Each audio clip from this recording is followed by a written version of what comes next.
is recognized for Thank the gentleman. Mr. Speaker, I rise to talk about the simplicity of the medical device excise tax and to remind people, as the majority leader said, this is really about repealing the Affordable Care Act. This is not a debate about just the medical device tax. This is an effort to repeal the entire action. This is a tremendous industry.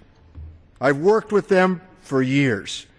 There are 400 medical device companies that employ 24,000 people and about 82,000 people indirectly.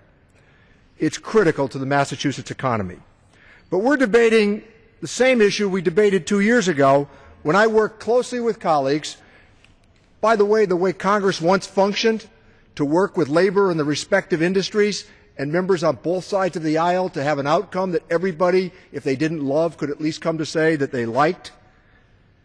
I negotiated decreasing that tax from 5 to 2.3%, and I stood up to those who thought it ought to be 5%.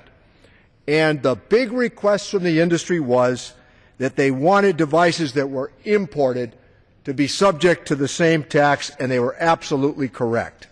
We reached a compromise with the industry that bought into this suggestion because they knew that they would benefit from the expansion of insured individuals under the Affordable Care Act. And I should note something that's very important today.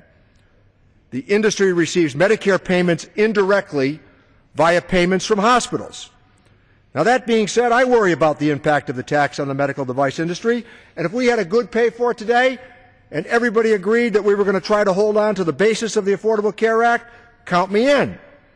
Now, one medical device company recently said to me that if we're going to get hit with a new tax that's going to cost our company $100 million a year, to withstand that kind of tax increase, we're going to have to look at cutting jobs. I understand that, and I'm concerned about the push for companies who are going to cut back on research and development.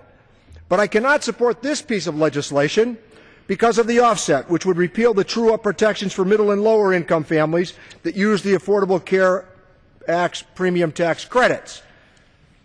According to Joint Tax, 350,000 fewer individuals will become insured if those protections are repealed, and I can't support that. The reality is that this vote is simply another political stunt to chip away at the Health Care Reform Act.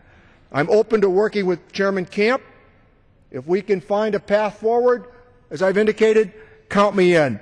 This is not the path to pursue. This is not the way to do it. And a reminder, this really is not the way that this Congress functioned when I came to it, particularly at the Ways and Means Committee, when you worked with industry and labor to accomplish extraordinary things.